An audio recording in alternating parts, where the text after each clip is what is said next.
Hello everyone, here is Cross Compare from Team Infinity, and today in this video I want to talk about the engine, the clutch of the engine, and how to measure the gap and the end play.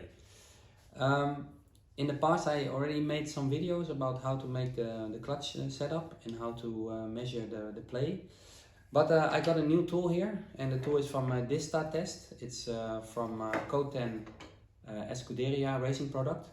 And I received this nice tool at the European Championship in Portugal from my Spanish friends. And so that's why I have a new way of checking the gap of the engine, and I want to show that to you today. So come and have a look. So basically what I'm gonna do now is I build a clutch till the clutch spring. I have the clutch bell here, and I'm gonna put it on without the bearing, only the two bearings and the front of the clutch bell. Then I put the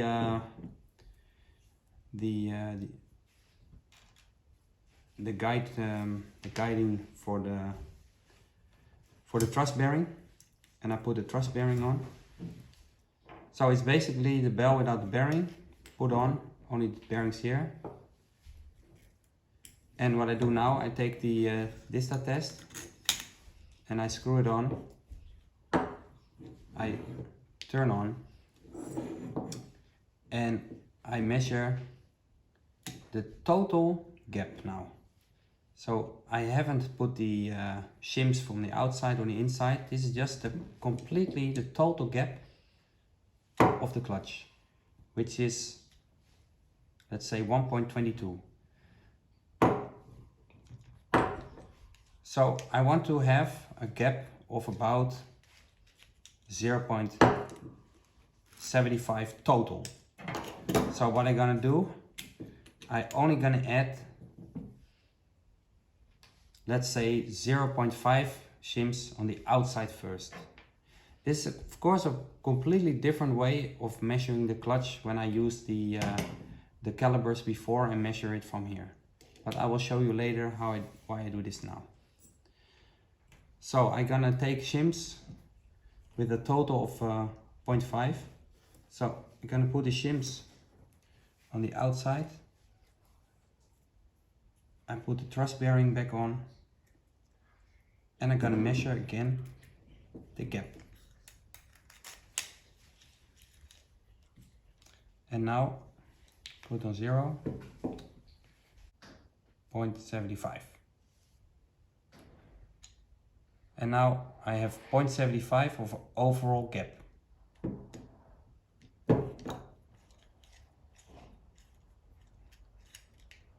So now the gap is set. Now I'm gonna check the end play. I put the bearing in. I put the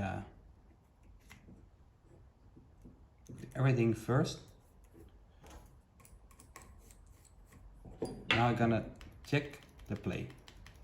So now I'm gonna check the end play, and even with the bearing, the end play is still 0.78, so that's the same as the gap was.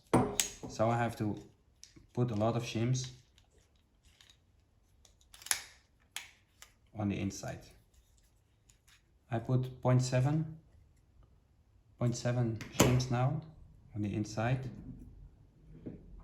Put everything on, including the bearing, of course. And of course you can first check if you have any play. And yes, it has play. But of course you want to know how much end play.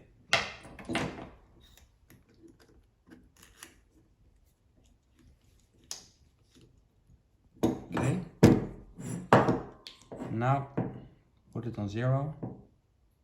And the end play now is 0.015. So that's nice. That means that the total gap we set on 0.75, and with the end play of 0.15,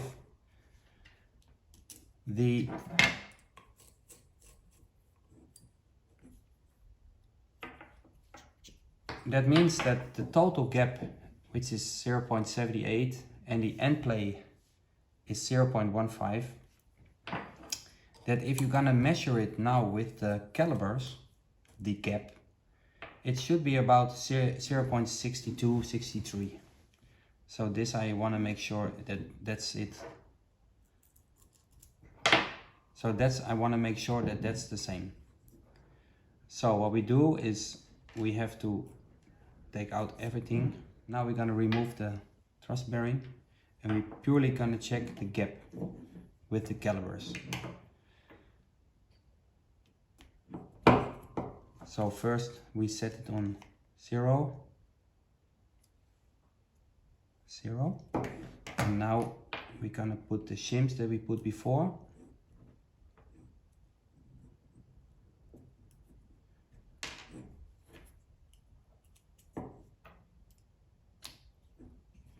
And by my measurements before, it should be about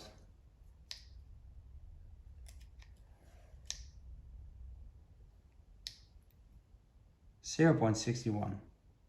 That's the gap what I have only here, including the end play of 0.15, which makes a total gap of 0.7978, what I measured before with the Dista test. So that means either way it works, but with the Dista test, of course, you have the total gap, and that's always very good to know. So thank you again for watching my video. I hope this was helpful for you, and see you next time.